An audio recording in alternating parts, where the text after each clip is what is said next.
Os damos la bienvenida a esta decimoctava píldora del proyecto Aspasia. El proyecto Aspasia, muchas ya nos conocéis, ya formáis parte de la comunidad Aspasia y es un proyecto que impulsa la Dirección General de Relaciones Institucionales, Acción Exterior y Transparencia, en concreto desde el Servicio de Participación Ciudadana e Innovación Social, que lo conocemos más como el LAB. Y esta decimoctava píldora que se titula Mujeres, Género y Cambio Climático, una perspectiva interseccional, nos la va a dar, por suerte, una catedrática en la materia, que es Vanessa Castambroto, que la tenéis en la pantalla. Es catedrática de Urbanismo Climático en el Instituto de Estudios Urbanos de la Universidad de Sheffield. Mi inglés es bastante macarrónico, ya me perdonaréis, pero ella lo va a pronunciar todo mucho mejor. ¿Qué va? Eh, Trabaja y estudia el tema de gobernanza y política del cambio climático desde una perspectiva feminista y su trabajo ha sido financiado por instituciones como el Consejo de Investigación Europeo o el UK Research and Innovation. Ha recibido reconocimientos como el Premio 2001 AXA de Ciencia Climática o el Premio Philip Leverhulme en Geografía en 2016 y fue la autora del sexto informe del Panel Intergubernamental en Cambio Climático del IPCC. Tiene mogollón de publicaciones científicas, pero también dos libros de libre acceso que se llaman Sostenibilidad Urbana y Justicia y Energía Comunitaria y Transiciones Sostenibles. Y para nosotras es un gustazo poder decir que en la comunidad espacial hay expertas oscenses que estén por el mundo compartiendo el conocimiento así de manera abierta y con una perspectiva feminista. Muchísimas gracias, Vanessa, por estar ahí y por ofrecerte a esto. Bueno, no, las gracias las tengo que dar yo por invitarme. Muchísimas gracias, vaya honor y también muchas gracias por existir, ¿no? Porque estaba mirando lo que hacéis en la comunidad Aspasia y bueno, participación, comunidad y feminismo. Si no existierais, habría que inventaros. Que he trabajado más guay. Estoy muy feliz de estar aquí, la verdad. Y nada, mi nombre es Vanessa Castambroto y es cierto, trabajo en la Universidad de Sheffield, un sitio un poco frío, pero en realidad yo soy de Bailo, de Bailo, provincia de Huesca, en el norte de la provincia. Y bueno, pues mi feminismo ya me viene de natural, porque creciendo en un sitio como Bailo, ya es que si no eres feminista, pues nada, no se puede vivir en un sitio así. O sea que ya me viene de natural. Y, y bueno, no me dejéis que me despiste, tengo que compartiros la presentación, que no el chat. Espera que ahora yo cuando me pongo toda nerviosa. Está todo bien, estamos en familia, cualquier cosa abrimos micro y nos decimos tranquilamente. Sí, y ahí está mi nombre, Vanessa. Y bueno, pues quería hablaros de mujeres, género y cambio climático, que en realidad es el tema que me propusisteis, pero me pareció fantástico. Y entonces de ahí quería pasar a pensar un poquito lo que... una cosa que tengo que explicar es que a mí me cuesta muy poco hablar castellano, pero cuando empiezo a hablar de cosas técnicas se me confunde la cabeza y se me cruzan los cables. O sea que espero que podáis tener un poquito de paciencia conmigo. Y los palabrejos, que a veces se me cae un palabrejo y no me doy cuenta que a lo mejor ni siquiera es un término en español, que es una cosa que he españolizado de alguna manera. O sea, me perdonáis si esto me pasa, que me suele pasar bastante frecuentemente. Pero bueno, mi objetivo era el pensar qué es una perspectiva, qué significa tomar una perspectiva de interseccionalidad y feminista cuando miramos a las respuestas urbanas al cambio climático para mitigarse y adaptar al cambio climático. ¿Por qué las respuestas urbanas? Pues porque la ciudad es el lugar fundamental donde esas respuestas se están creando hoy. Pero para mí todas las respuestas tienen que ser, como digo, feministas e interseccionales. ¿Pero qué significa eso? ¿No? ¿Qué significa en la práctica? Entonces, para que os orientéis y más o menos dónde estamos en la presentación y si tenéis que iros o lo que sea, he dividido la presentación en tres partes. Primero quiero hablar sobre esa relación entre cambio climático y urbanización, que es realmente el leitmotiv, si quieres, de toda la investigación que yo hago, el por qué yo hago urbanismo climático, qué es eso del urbanismo climático. Y luego quiero hablar de por qué necesitamos una mirada feminista, justificarla, y luego querría acabar la presentación con presentándoos algunos de los proyectos que estoy haciendo y no sé, para ver qué os parecen y si os hacen así un poco de gracia y si tenéis algún comentario. Lo único que, como ya le dije a María, que toda mi investigación tiene un enfoque global, o sea que a lo mejor algunas veces puede ser que me cueste aterrizarlo, ¿no? Son otros contextos y otros lugares, pero de los que yo pienso también se puede aprender mucho. Y el cambio climático es, como sabéis, es un reto global. Empezamos con el cambio climático y urbanización. El cambio climático es un reto global, pero también es una cosa que ya empezamos a notar en la vida diaria. Ya está aquí con nosotros, ¿no? Por ejemplo, en Aragón, bueno, si queréis me podéis decir o escribir en el chat. Me imagino que ya muchas de vosotras, vosotras, ¿no? Porque, bueno, me parece que somos todas vosotras en la lista de invitados. Creo que muchas de vosotras ya habréis experimentado muchos de los impactos del cambio climático en vuestras vidas o habréis visto impactos muy cercanos, desde inundaciones, por ejemplo, los cambios que estamos viendo en las pistas de esquí, por ejemplo, sequías, el calor tremendo que hace los últimos veranos, que a veces en Zaragoza no se puede ni andar por la calle. En fin, pues esas cosas pues que ya las estamos experimentando. Pero lo que tenemos que entender también es que el cambio climático, que es a nivel global, también interactúa con otros procesos de transformación muy potentes que también ocurren a nivel global. Y quizá uno de los procesos más significativos es la urbanización. Cuando hablamos de urbanización a nivel global, hablamos de cambio urbano, pero sobre todo de crecimiento de población urbana. Y el dato que normalmente se da es que desde el 2010 más de la mitad de la población mundial vive en ciudades. Y no sé, pues depende de las proyecciones. Para el 2100, pues el 75-80% de la población vivirá en ciudades. Pero lo que se explica menos veces es dónde está ocurriendo ese crecimiento tan vertiginoso y con qué consecuencias. Sobre todo, los lugares que están creciendo tan rápido son ciudades secundarias, más que o sea, tendemos a imaginarnos el crecimiento de ciudades muy grandes, no sé, como si fuera Río de Janeiro, o Nueva York, o Tokio, esas ciudades gigantescas, y nos parece que la urbanización es eso. Pero en realidad la urbanización también se da, bueno, de hecho, donde se da, donde el crecimiento es más rápido es en ciudades secundarias y en áreas que no nos parece a primera vista que sean muy urbanizadas. Bueno, mi hija me viene a interrumpir aquí. Por ejemplo, en el oeste de África, en el este de África, en el subcontinente asiático y en el sureste de Asia. Países como Nigeria, por ejemplo, tienes 50 ciudades que están creciendo, que están añadiendo el 10% de su población cada año. Y lo que pasa en estas ciudades es que hay muy pocos servicios. La gente vive sin infraestructuras y pues en condiciones muy precarias, a veces en lo que tendemos a llamar asentamientos informales, aunque hay mucha discusión sobre cómo deberían llamarse, pero gente vive en poblaciones donde muchas de las prácticas, faltan muchas infraestructuras, faltan muchos servicios, a veces no se tiene acceso a un alojamiento apropiado. Entonces, las necesidades son muy fuertes. Por lo tanto, ¿cómo construimos estas ciudades del futuro? Digamos, la infraestructura que construimos hoy es lo que va a determinar si podemos mitigar el cambio climático, si podemos vivir en ciudades sostenibles y cómo vamos a sufrir los impactos del cambio climático.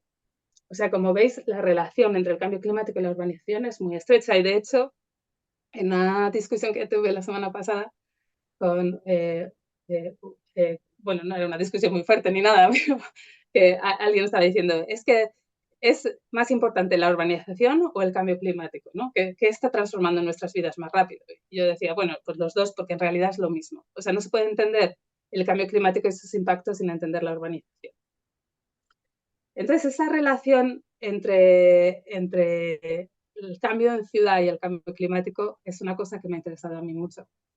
pero también me gustaría saber si es una cosa que os interesa a vosotras. Y entonces, por eso he preparado una pequeña encuestecita. Si hay una página que se llama Menti, entonces si vais a la página que se llama menti.com, La pongo en el chat, por si acaso. sí, deberíais, la vais a ver ahora mismito.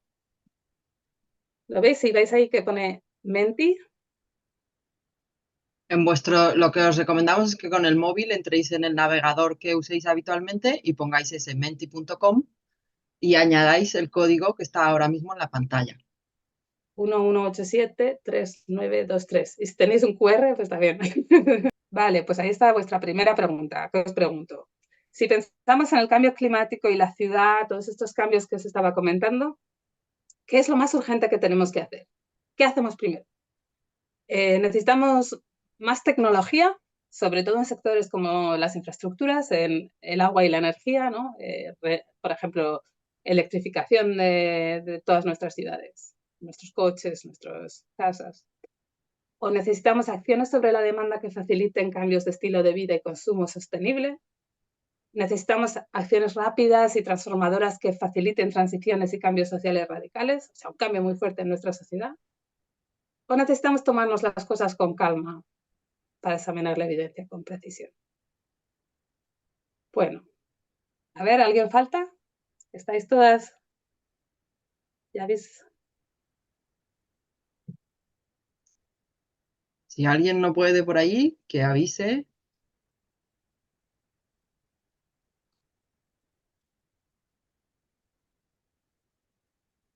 Vale, pues ahí tenemos, más o menos empezamos a ver una pequeña diferencia. Bueno, lo primero que vemos es que hay muchas cosas que se pueden hacer, ¿no? Al mismo tiempo. Y que siempre hay alguien que le parece que esa puede ser la solución. Vale, pues por un lado vemos que hay el área de la infraestructura como el área de intervención ha sido priorizado y, por ejemplo, si vemos todos los países del mundo se han comprometido a mandar una cosa que se llama las contribuciones determinadas nacionalmente, que sigue el Acuerdo de París del 2015. Y allí, por ejemplo, si vemos las medidas que los países prometen a nivel nacional de lo que van a hacer para reducir las emisiones de carbono y también para adaptarse al cambio climático, las acciones sobre diferentes sectores de infraestructura dominan. Entonces, esta primera opción en azul es realmente la que suele dominar nuestro pensamiento cuando reaccionamos al cambio climático. Pero como veo, a lo mejor muchas os habéis leído el último informe del panel intergubernamental del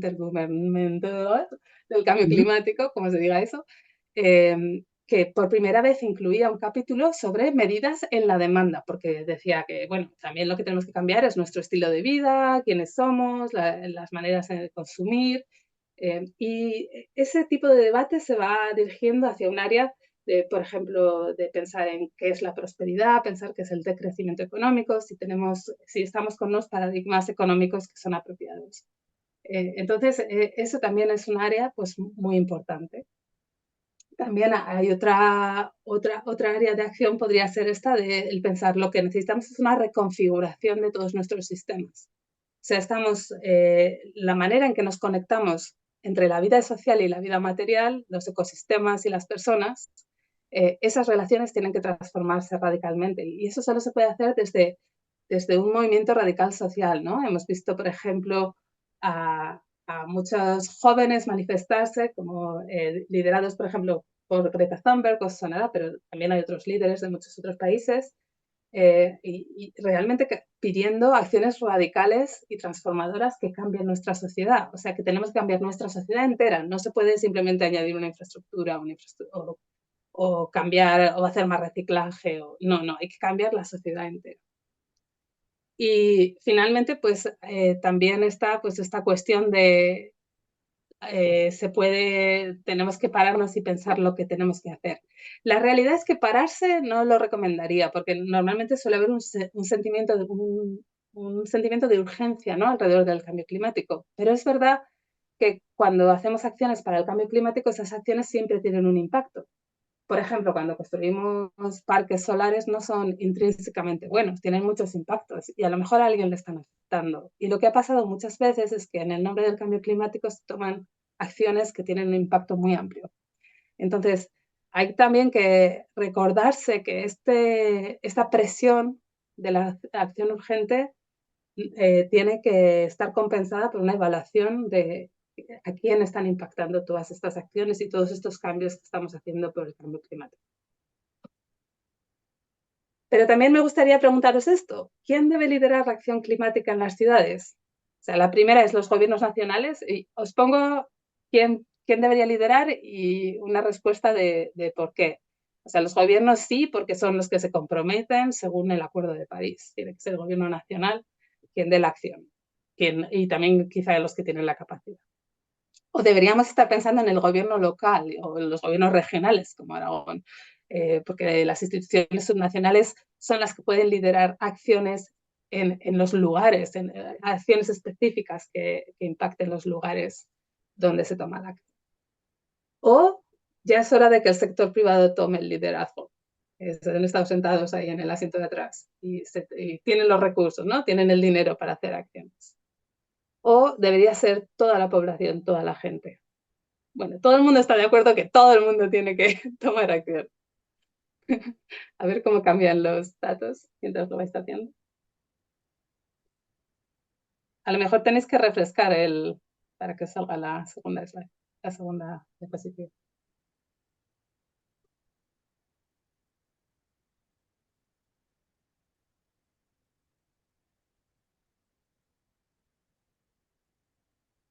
Ahí van contestando.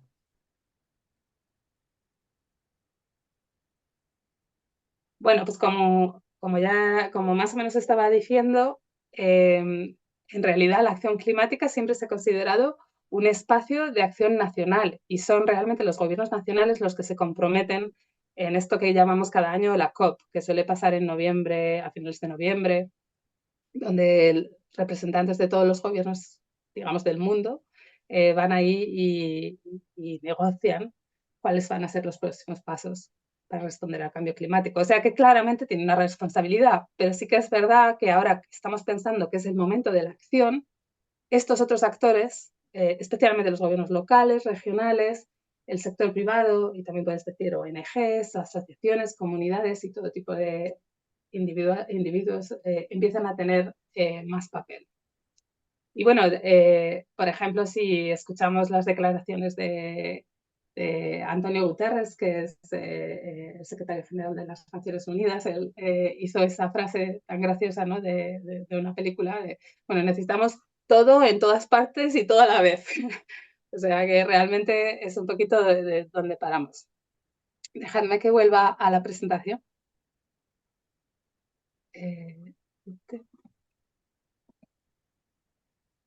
Bueno, pues aquí os propongo en un par de ideas de cómo se representa estas dos preguntas, ¿no? Por un lado, ¿qué tenemos que hacer? Pues tenemos que hacer a lo mejor un poquito de todo, porque hay que, de acuerdo con los goles de desarrollo sostenible, las ciudades tienen que ser sostenibles, resilientes, inclusivas y seguras. Y para eso, pues hay que actuar en todos los espacios de la ciudad, ¿no? Hay que tener comunidades que sean más resilientes, hay que tener mercados que sean sostenibles, hay que tener infraestructuras que nos apoyen y hay que tener ecosistemas de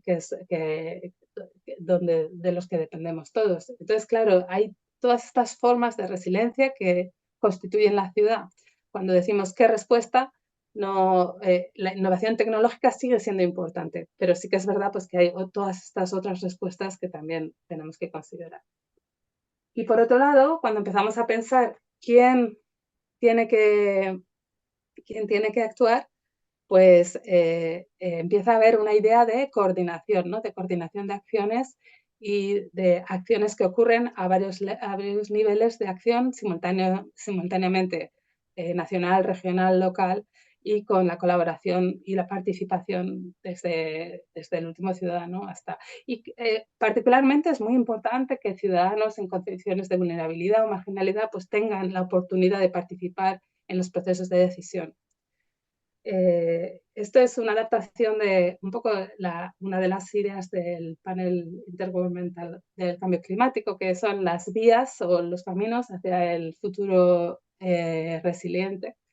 Y es esta idea de que en realidad estamos en un momento en el cual podemos seguir emitiendo, no cambiar nada. Bueno, eso ya no está pasando porque ya hay todos los países del mundo se han comprometido a hacer algo. O sea que el camino de la izquierda en realidad ya no lo estamos andando. Pero sí que estamos andando como en un espacio entre el camino de la izquierda y el del centro, que es donde hay acciones fragmentadas que no consiguen crear la certidumbre de que vamos hacia un futuro sostenible. Por otro lado, bueno, algunos dirían que el esquema de los goles de desarrollo sostenible que propuso las Naciones Unidas en el 2015, se llama la Agenda 2030, se suele llamar, que tiene todos estos goles que empiezan pues, en la erradicación de la pobreza, también hay un gol de género, hay un gol de ciudades, hay un gol de cambio climático también. Todos estos goles, si trabajamos hacia ellos simultáneamente, podemos conseguir estos futuros sostenibles para la ciudad. Y una de las cosas que la evidencia científica muestra es la necesidad de coordinar, de no tener acciones sectoriales para el cambio climático que no se relacionan con todas las otras acciones sociales. De hecho, por ejemplo, si pensamos en los caminos hacia la adaptación al cambio climático en la ciudad, hay 3 áreas de acción. Una de las áreas sería la construcción de infraestructuras que nos permitan adaptarnos al cambio climático y de manera sostenible y que nos permitan mantener servicios de movilidad y acceso a servicios públicos y todo eso. Otra serie de medidas serían medidas de infraestructura verde. Y una de las cosas que han salido en la última década ha sido la importancia de los espacios verdes y de las infraestructuras verdes para adaptarnos al cambio climático, pero también para mitigar las emisiones de carbono. Pero sobre todo lo que a mí me parece muy significativo del último informe es que señala como muy importante las infraestructuras sociales y la red de tejido de apoyo social como una medida fundamental que, por un lado, nos permite adoptar estilos de vida más sostenibles y más egalitarios y, por otro lado, reduce nuestra vulnerabilidad al cambio climático. Bueno, pues si lo miramos todo esto, este es como el espacio de fondo donde se construye la hipótesis a la que he dedicado mi vida de investigadora, ¿no? Que es el urbanismo climático. Yo siempre digo que el urbanismo climático en realidad es una hipótesis, como un ejercicio de una teoría, ¿no? Por la cual a mí me parece que el cambio climático nos obliga a reimaginarnos la manera en que vivimos y habitamos el mundo, la medida en que desarrollamos infraestructuras, la medida en la que desarrollamos vivienda, en la que nos relacionamos con nuestro espacio. Por un lado, ya os he mencionado un montón de cosas que se están haciendo de respuestas al cambio climático, ¿no? En todas estas áreas. O sea, cambios en nuestras economías, nuestras comunidades, nuestros ecosistemas y nuestras infraestructuras. Y eso está ocurriendo ya hoy. Ya vemos como medidas sostenibles ya se implementan y, de hecho, en España tenemos pues, muchas de las ciudades que han sido pioneras en planificación sostenible. Un ejemplo internacional que siempre se menciona es Vitoria. Pero vamos, a mí me parece que hay muchas ciudades de España que se podrían mencionar como muy sostenibles y donde se toman bastantes medidas bastante interesantes. Pero al mismo tiempo, cuando empezamos a cambiar la manera en la que planificamos nuestro espacio, eso tiene un impacto. Y lo que estamos empezando a ver a través es que la manera en que establecemos medidas de seguridad para protegernos del cambio climático también está teniendo un impacto. por ejemplo, lo que vemos alrededor del mundo es que en muchos sitios donde hay falta de agua, por ejemplo, ponte en Ciudad del Cabo, en Sudáfrica, pues lo que pasa es que en Ciudad del Cabo hay poblaciones que son capaces de asegurarse de que ellos tienen un suministro de agua y, sin embargo, hay partes de la población que no tienen esa seguridad. O, por ejemplo, en ciudades que están expuestas a ciclones, pues hay áreas que están más seguras y ahí tienes gente pues con más nivel de renta que son capaces de ocupar las zonas donde la tierra es más cara, donde las casas son más seguras y, mientras tanto, pues hay comunidades que viven en condiciones de mucha pobreza. Entonces, esos patrones de desigualdad ya los empezamos a ver a través de la ciudad y se empiezan a articular y a movilizar. Y por eso, cuando hablamos de urbanismo climático, hablamos de desigualdad. Hablamos de cómo las ideas de cambio climático se movilizan también para crear nuevas formas de discriminación y de opresión. O sea que espero que, si digo esto, pues ya nos sorprende de por qué necesitamos una mirada feminista, ¿no? Realmente, pues si empezamos a pensar, de ahí os pongo una foto que tomé en Kampala, y creo que representa un poco pues esa relación entre cambio climático y urbanización, ¿no? Y cómo está atravesada por el crecimiento de la desigualdad en todo el mundo. Una cosa interesante es que, a través de la historia, la urbanización normalmente se ha asociado con periodos de crecimiento. Entonces se creía que se ha creído, bueno, de hecho, que las ciudades aumentan la riqueza, el nivel de riqueza. Pero al mismo tiempo, las ciudades también crean muchísima más desigualdad. Entonces, en la ciudad, como un todo, tienes más dinero, pero está mucho peor distribuido y hay los niveles de pobreza. La gente que vive exclusión, la exclusión la viven de manera más extrema. Entonces, pues yo creo que esto se tiene que aproximar siempre desde una perspectiva feminista, porque para mí uno empieza siendo feminista cuando te niegas a aceptar la desigualdad como un motor de no me sale, de vivir el espacio. Qué lío me hago ahí. Bueno, pues eso, que yo, para mí, es cómo podemos crear un mundo donde vivamos con la urbanización, vivamos con el cambio climático, los dos están aquí, tenemos que trabajar, tenemos que mitigar el cambio climático y las emisiones de carbono, tenemos que adaptarnos y tenemos que vivir en esta sociedad urbana que está cambiando muy rápidamente, pero cómo lo hacemos de una manera en que los valores que dominen sean la equidad y la solidaridad.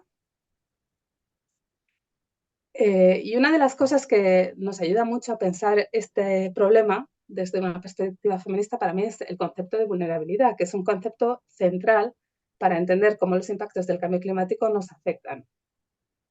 Entonces, una cosa central a los conceptos de vulnerabilidad es que, cuando pensamos en cómo, por ejemplo, una inundación nos afecta, no es la cuestión solo del desastre que ocurre, sino también de las condiciones en las que ocurre el desastre. O sea, lo que nos hace vulnerables también son las condiciones materiales y sociales en las que vivimos y cómo podemos reaccionar. Entonces, esto sale de una investigación que he hecho con compañeros de Filipinas sobre diversas comunidades, en las cuales las comunidades intentábamos entender el concepto de vulnerabilidad desde la perspectiva de comunidades que viven en asentamientos informales. ¿Cómo lo perciben?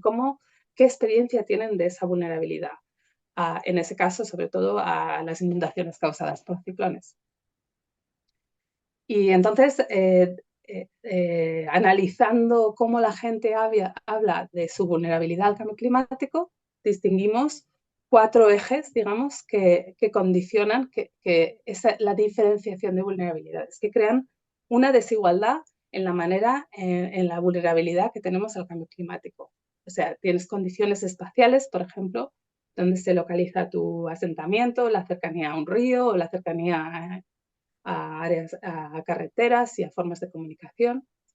Pero también tienes un eje de diferencia que se relaciona con la identidad, con quién eres y de las posibilidades que tu identidad te ofrece, ¿no? Y, por ejemplo, una de las cosas que pasa en estos asentamientos es que cuando hay un desastre, en el momento inmediato, pues el desastre moviliza a toda la comunidad, pero sobre todo muchos hombres dejan el trabajo y van ahí y intentan solucionar las cosas. Pero en el momento en el que el desastre pasa, son las mujeres las que tienen que hacer todas las labores de limpieza y a largo plazo son las mujeres las que tienen el peso del trabajo de responder al cambio climático. Entonces, claro, ahí empiezas a ver cómo diferentes variables de la identidad afectan cómo podemos, nuestra vulnerabilidad al cambio climático y cómo nos afecta. Luego, una cosa interesante que nos decían las comunidades es que lo que les afecta mucho es las relaciones de poder y las jerarquías en las que viven. Por ejemplo, si alguien tiene acceso a alguien que trabaja en el municipio, pueden entender mejor qué tipos de ayudas y qué tipos de apoyos pueden encontrar. El poder no es solo simplemente los gobiernos, sino también las relaciones de poder que influyen en la vida diaria, ¿no? Si, por ejemplo, puedes acceder a la compañía eléctrica y puedes hablar con ellos de tú a tú o de igual a igual. Entonces, ese tipo de relaciones que son bastante complicadas también influencian la diferenciación de la vulnerabilidad. Y finalmente está la capacidad de adaptación, o sea, cómo reaccionamos, cómo podemos reaccionar o no a esos desastres. Entonces, esto, bueno, pues es un análisis un poquito más académico, pero quizá para desviar la atención de que uno no se encuentra con la vulnerabilidad ahí establecida en el sitio donde está, sino que son estas variables de discriminación y opresión, yo diría, ¿no? En mucho, por ejemplo, muchas de las desigualdades espaciales que tenemos, que experimentamos, las marca una historia de apropiación del territorio y de apropiación del suelo, para empezar. Si me haces continuar, pues todos estos ejes de discriminación, realmente, de diferencias, son en realidad ejes de discriminación. Y por ahí es donde empezamos a pensar la necesidad de una perspectiva que, pues como vuelvo a lo mismo, pues que considera la equidad y la solidaridad como variables que tienen que estar al centro de la acción contra el cambio climático en ciudades. Sin embargo, tenemos un poquito de problema, por cierto, por el otro lado, cuando veáis, no voy a hablar mucho de eso porque me estoy enrollando un poco, pero esas son diferentes respuestas que podemos dar, ¿no? Por ejemplo, si hay desigualdad espacial, podemos tratar de crear acceso a infraestructura. O sea, que identificar estos ejes de diferencia nos permite identificar estrategias que no intentan remediar un problema local, sino que intentan afectar ese motor de discriminación que puede estar creando la diferencia. Sin embargo, el aplicar una perspectiva feminista es complicado y mucho de esta complicación viene de que intentamos hacer que a veces se ponen argumentos que son demasiado simplistas y que nos conducen a error, ¿no? Por ejemplo, uno de los argumentos que se oye mucho es, ¿no?, las mujeres son víctimas del cambio climático. Esto es una cosa que se oye comúnmente, ¿no? Son el sector de la población más afectado, son víctimas. Pero en realidad, el imaginarse a la mujer como víctima, primero, no ayuda a nada.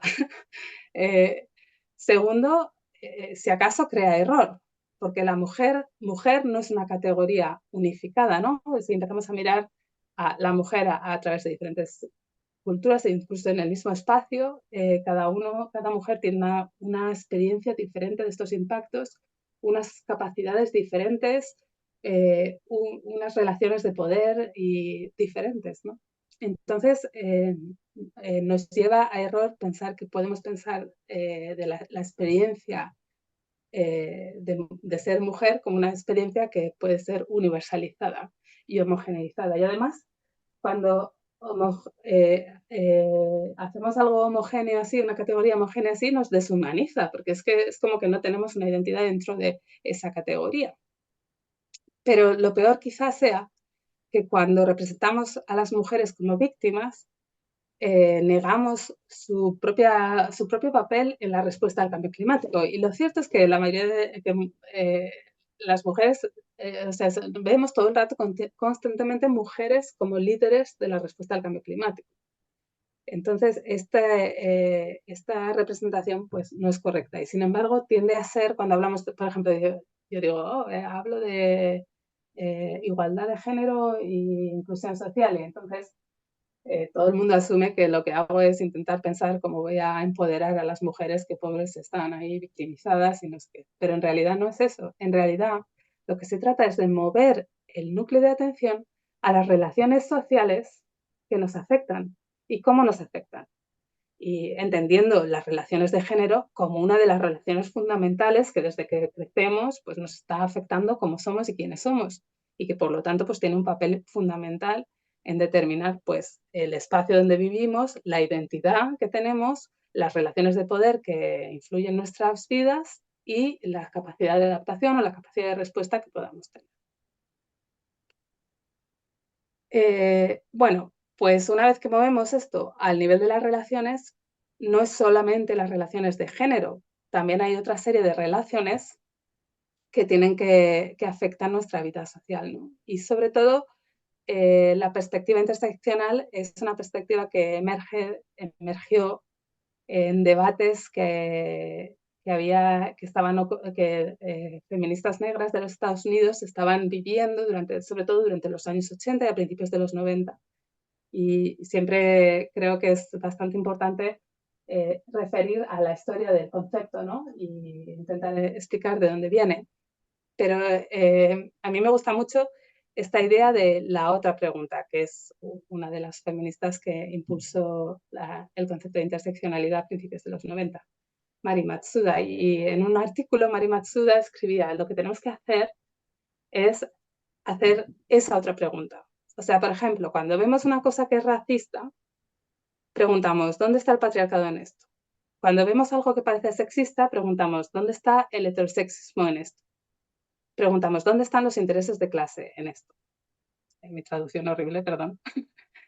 Pero el caso es que Mari Matsuda lo que se estaba refiriendo es, sí, vale, puede haber una desigualdad de género, una forma de discriminación de género, pero también hay discriminación por otras variables, y cómo interactúan esas formas de discriminación.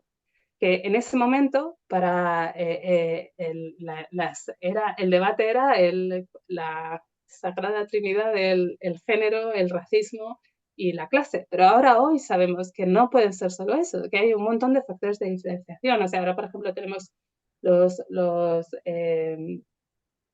desigualdades relacionadas con las discapacidades, por ejemplo. En España, la condición de migrante es quizá una de las variables más importantes de discriminación. En relación al cambio climático, pues muchas de las formas de discriminación se relacionan con tu edad. Y la gente, por ejemplo, más anciana, y esto es una cosa pues, muy importante en Aragón, gente muy anciana puede estar muy afectada por los impactos por el calor, sobre todo, ¿no? Y que estamos viendo a nivel diario. Y entonces esa es la pregunta, esa es la otra pregunta. ¿Qué formas de discriminación? Cuando ponemos el foco en el género o cuando ponemos el foco en la raza, ¿qué otras formas de discriminación nos estamos olvidando, ¿no? ¿Qué otras formas, qué es lo que se vuelve invisible? Y por eso tenemos que tener pues, una visión feminista que mire a los procesos de discriminación, a cómo construir solidaridad, que al mismo tiempo se enfoque en las relaciones sociales, no esencializando ninguna forma de identidad, pero que a la vez esté siempre preguntando la otra pregunta. Y en la práctica, para mí, esto significa pues hacerse preguntas todo el rato, porque muchas veces no se trata de hacer todo tan diferente, sino de preguntar, de pensar lo que estamos haciendo y a quién le está impactando. Sobre todo, el poder no es una cosa que tengamos que aislar ahí, que decir, el poder es cómo funcionamos los humanos, ¿no? Nos relacionamos casi hasta en nuestras relaciones del día a día, hasta en nuestras familias. Es una cosa con la que vivimos. Entonces, lo que tenemos que pensar es qué formas de circulación está creando ese poder, ¿no? ¿Quién marca la agenda de prioridades? ¿Quién está diciendo cuáles son las necesidades de cada proyecto? ¿quién está tomando las decisiones? Y cuando alguien toma las decisiones, ¿quién no puede intervenir? ¿Quién quiere y no puede intervenir? A veces habrá alguien a lo mejor que no quiera intervenir para nada. Entonces, ¿qué pasa con esa gente que está sistemáticamente excluida porque ni siquiera saben que tienen un foro en el que pueden intervenir? Y entonces, en todo esto, ¿qué perspectivas son ignoradas o menospreciadas, ¿no? Y entonces esto ha sido un poco la lucha de la justicia ambiental desde los años 70. El pensar, no es una cuestión solo de distribución de recursos, que también, de distribución del suelo, que también es una cuestión de derechos materiales, pero también es una cuestión de reconocimiento, es una cuestión de decir, mira, somos todos humanos, ¿no? No nos puedes dehumanizar, no nos puedes decir que yo, mi identidad como soy, me la puedes determinar tú, que encima tu identidad es totalmente diferente. Y entonces ahí es donde empezamos a preguntar, la otra pregunta nos puede servir, otro tipo de preguntas, siempre digo los who's, los quiénes, son como las mejores preguntas para interrogar estas relaciones de poder. Como digo, no como cosas que haya que excluir o erradicar, sino como cosas con las que tenemos que vivir y que tenemos que entender bien. Y yo para mí creo que hay 3 estrategias muy prácticas que yo intento aplicar y siempre que miro si vamos a hacer cualquier proyecto práctico sobre reducción de emisiones o adaptación, siempre pienso en los objetivos de la acción y cuáles son esos objetivos y a quién le afectan y cómo. Entonces, habrá proyectos que son como demostraciones del futuro, son imaginaciones del futuro. Algunos son, por ejemplo, hay mucha ficción climática ahora, no sé si habréis tenido la oportunidad de leer alguno de los trabajos, solo se me están ocurriendo cosas en inglés, o sea que no las voy a mencionar, pero cada vez más hay narrativas que tratan de construir futuros. Entonces, podemos crear esas narrativas feministas que nos muestren cómo sea el futuro y a veces en estos laboratorios urbanos podemos hacer un ensayo, un experimento de ese futuro y mostrarlo cómo podría ser y ver cómo podría ser. Pues eso es una manera en la que empezamos a construir futuros feministas, ¿no? La otra estrategia es la de, como digo, el meterse en política. Y para meterse en política uno no se tiene que meter en un partido político, sino que hay que ver cómo nos afecta la política del día a día. Cómo vivimos con diferentes decisiones, cómo dejamos que diferentes formas de relación permitimos unas y no permitimos otras, ¿no? Entonces, en el día a día podemos reivindicar un espacio feminista, no sé, no permitir ya que las bromas machistas se vayan haciendo ahí o cosas así, pero también podemos usar ese mismo espacio del político del día a día para reivindicar eh, respuestas al cambio climático positivas y para especialmente proyectos que emergen desde lo mundano. Y luego ya os voy a dar más ejemplos, pero en el fondo es el intentar no concebir la acción climática como algo heroico, ¿no? Eso de heroico es como masculinidad tóxica. No somos héroes, somos un montón de gente. Ninguno de nosotros va a responder al cambio climático solo. No, la única manera que lo vamos a hacer va a ser juntos.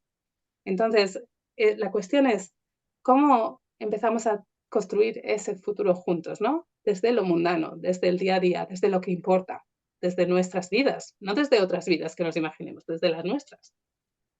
Entonces ahí por eso hablamos de innovación mundana y cosas así, un poco ideas, negocios sociales, bueno, ejemplos de cosas que que la gente hace a veces muy simples, pero que pueden hacer una diferencia, sobre todo cuando todo el mundo las hace.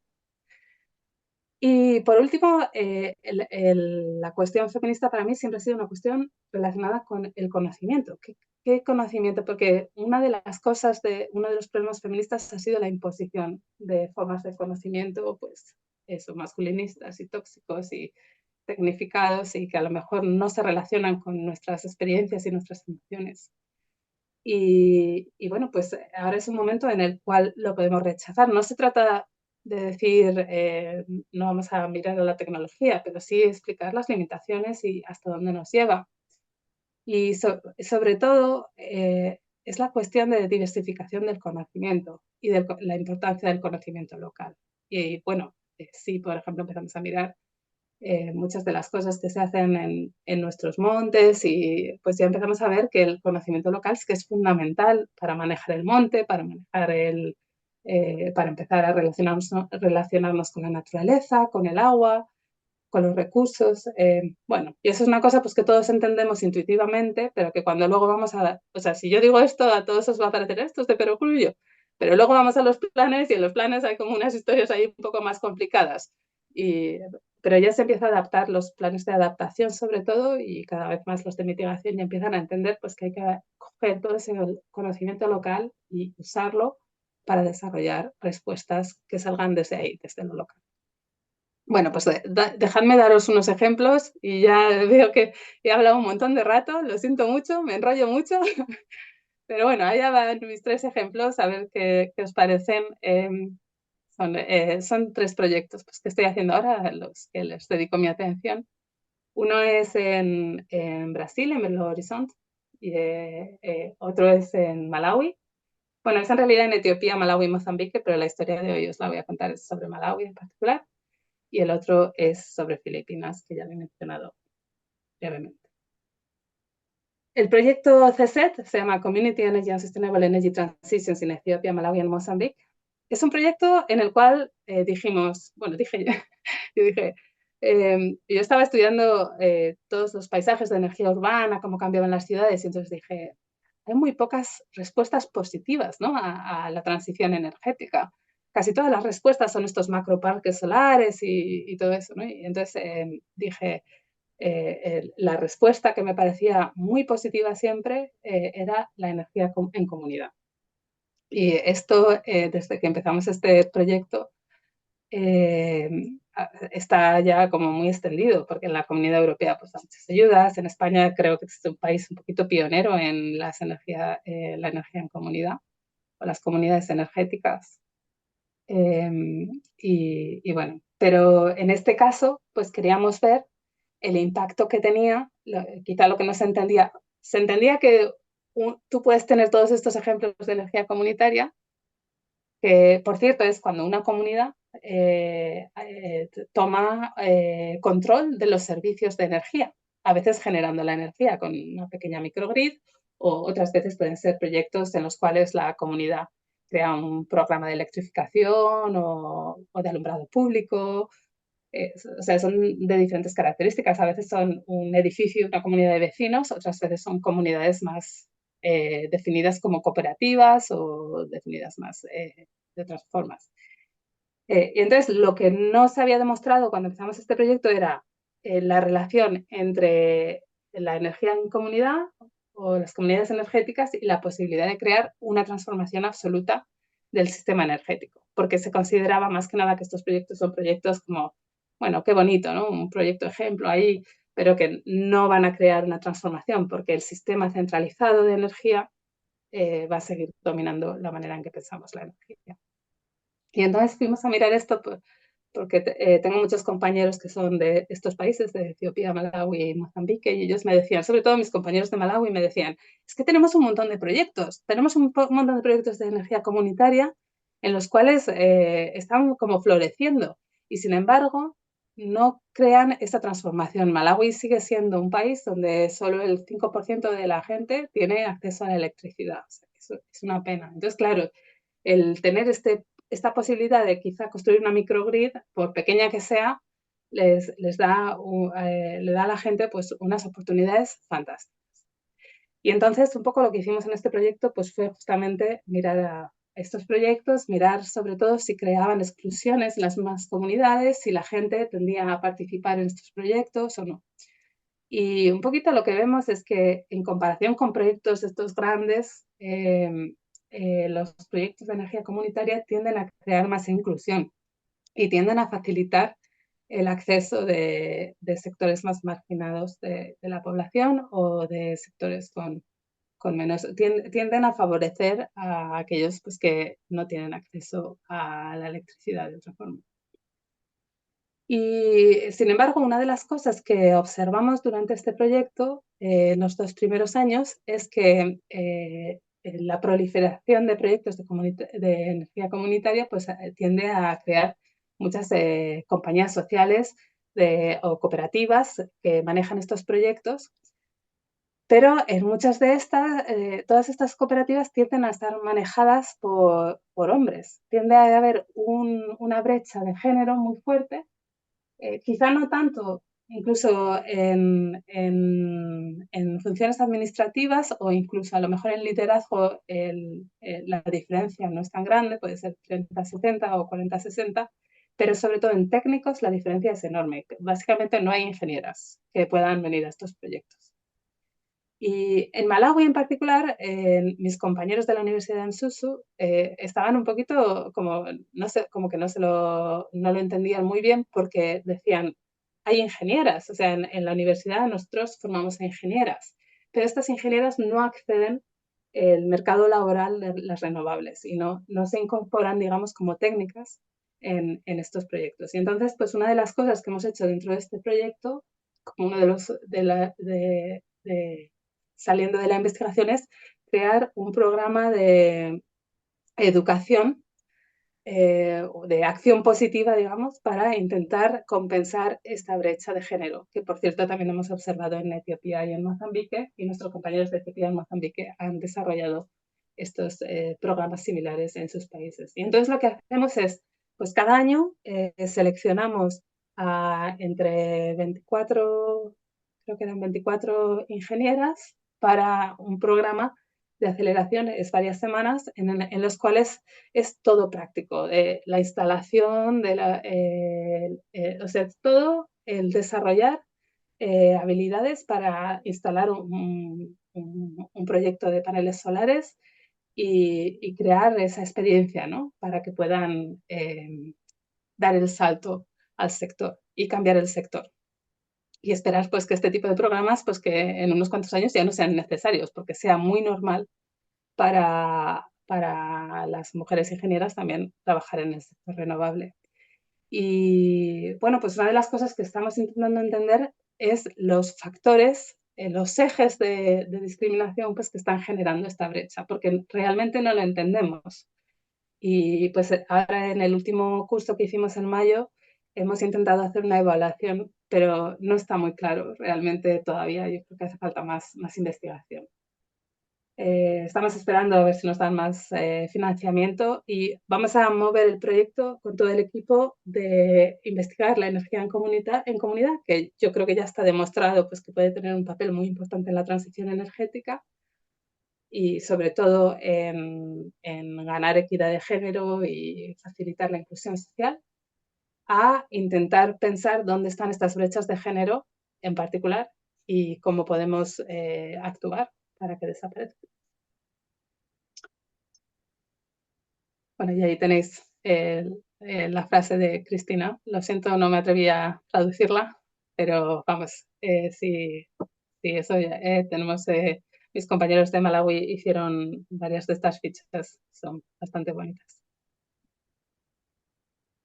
El otro proyecto que os quería comentar, y por cierto, esta es una foto preciosa de una artista brasileña que se llama Verónica Zaca y que también hemos colaborado con ella para usar el arte como una manera de entender vidas que no entendemos, ¿no? Una de las cosas de la perspectiva interseccional es reconocer tu posicionalidad y quién estás, y que el hecho de que tú estés una particular tú tengas una identidad particular o una experiencia particular, significa que no puedes entender todas las otras experiencias que la gente vive, ¿no? Y entonces a través del arte podemos acceder a algunas de esas experiencias. Y aquí creo que Verónica nos hizo una serie de fotografías que ahora estamos exponiendo en lo que se llama los jardines de invierno en Sheffield. Bueno, si alguna vez venís, os doy un tour. Pero lo estamos exponiendo ahí las fotografías que hizo Verónica, que son preciosas y que representan, bueno, tiene varias temáticas, ¿no? Y están dirigidas a representar pues la vida de las trabajadoras informales, bueno, trabajadoras y también trabajadores informales, que sobre todo trabajan en el mundo del reciclaje y cuyo trabajo no siempre se reconoce. Aunque en Brasil quizá están en mejores condiciones que en otros países, porque el gobierno de Lula pues, siempre ha reconocido su papel y han implementado diferentes medidas. Por ejemplo, una de las medidas que implementaron fue la bolsa de reciclaje, ¿no? Que es como un pago que se les hace por facilitar el reciclado de residuos. Y con eso se reconoce un poquito pues, el papel que estos trabajadores, que son informales, tienen en mantener la ciudad y en crear también economías circulares y en crear futuros sostenibles. Bueno, pues el proyecto artístico siguió un proyecto que hicimos anterior de evaluación de las perspectivas de los trabajadores informales y cómo la experiencia que tenían de cambio climático. Y lo que hicimos fue una encuesta bastante en profundidad, complementada con lo que se llaman grupos foco o focus groups, que son como discusiones en grupos pequeñitos, y un poco para tratar de entender cómo les afectaba el cambio climático, sí, y cómo reaccionaban al cambio climático y sobre todo qué apoyos tenían, porque una de las cosas que también podemos pensar desde una perspectiva feminista es que no lo tenemos que hacer todos solos, que nos tiene que ayudar. Entonces tenemos que mirar a los gobiernos no a determinar lo que hay que hacer ni hacerlo, sino a que nos ayuden también, nos permitan, nos faciliten hacer acciones, por lo menos no nos echen para atrás. El caso es que en estas encuestas participaron 136 trabajadores de Belo Horizonte, la mayoría, pero también a lo mejor de otras zonas de Brasil. Lo que demuestran es que en los últimos 6 meses hasta que se hizo la encuesta, que la acabamos en diciembre del año pasado, en el 2023, hasta los 6 meses antes, el 93% de los trabajadores, o sea, prácticamente todos, habían tenido alguna experiencia de un evento que se podía relacionar con el cambio climático. Y realmente los dos eventos que más impacto tienen son las inundaciones, que en los centros de reciclado se les inunda el centro de reciclado y entonces el precio de los materiales que tienen, bueno, todo es muchísimo más peligroso y encima ya el recoger basuras es una actividad con bastante peligro, pues imagínate ya si tienes toda el agua alrededor y encima reduce el valor de los productos que estás tratando de reciclar. Y también las olas de calor. Y lo que vemos es que en las olas de calor han cambiado muchos patrones de trabajo y que, por ejemplo, algunos de los trabajadores decían, bueno, ahora lo que hago es salgo de noche porque hace tanto calor por el día, pues que no puedo. Y bueno, pues eso fue para mí bastante chocante, aunque siempre decimos hay cambio climático, pero el tener la evidencia de toda esta gente que encima viven en una situación de marginalidad, encima de eso, pensar que el cambio climático ya les está afectando tan gravemente, pues me pareció bastante serio.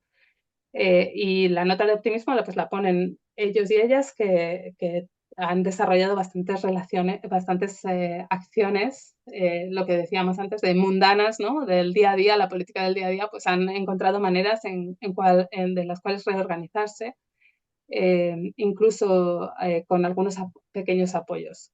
Pero creemos pues, que, sobre todo mis compañeros de Viego, que es una organización internacional que ayuda a organizar estos trabajadores informales, ellos llevan ya muchos años haciendo mucho activismo, intentando mejorar las condiciones de trabajo. Muchas veces se tiende a pensar, bueno, es que no deberían estar ahí haciendo este trabajo, pero en realidad su papel es fundamental y existen en casi todas las ciudades del mundo, sobre todo en estas zonas que se están urbanizando tan rápidamente. Hay que reivindicar la salud y el bienestar de estos trabajadores, ¿no? En las condiciones en las que se encuentran y intentar mejorar su vida. Bueno, y también las encuestas le mostraron que no tenían muchas ayudas, que casi todo es actividad de adaptación autónoma. Y ya el último ejemplo es el ejemplo de construir resiliencia en asentamientos informales en Filipinas, donde nuestro enfoque sobre todo se orienta hacia la movilización de los conocimientos locales.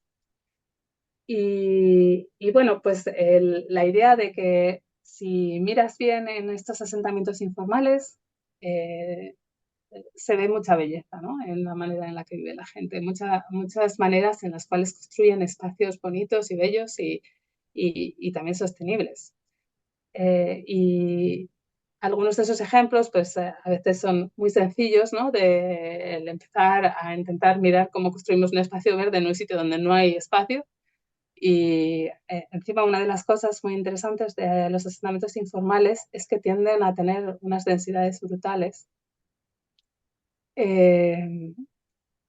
Pero a lo mejor un pequeño proyecto así de que unos empiezan haciendo un jardincillo y eso, pues se puede transformar en algo bastante interesante, como por ejemplo este proyecto en una ciudad que se llama Davao, de restauración de manglares, en las cuales pues una comunidad, lo que les une sobre todo es tienen una identidad compartida de religiosa, ¿no? Son todos del mismo grupo cristiano, pero eso les viene, les une juntos y, bueno, me contaron esta historia de cómo habían construido este proyecto de restauración de manglares. Y sobre todo en contraste con los grandes proyectos de infraestructura que se están construyendo alrededor de ellos y que a veces les llevan la basura y a donde viven y les crean condiciones de vida peores. Bueno, pues en el proyecto este que estamos haciendo, que se llama Urbanize, que lo lidera una organización que se llama TAMPE, que es sobre asistencia técnica a estas comunidades. Lo que intentamos ver pues, es cómo se construyen las condiciones de vulnerabilidad y qué proyectos se pueden generar dentro de las comunidades. Pero como os he dicho antes, estas mismas comunidades son las que nos hablaban de relaciones de poder y cómo las relaciones de poder les influían su propia, también eran un factor que causaba vulnerabilidad. Entonces, muchas de estas comunidades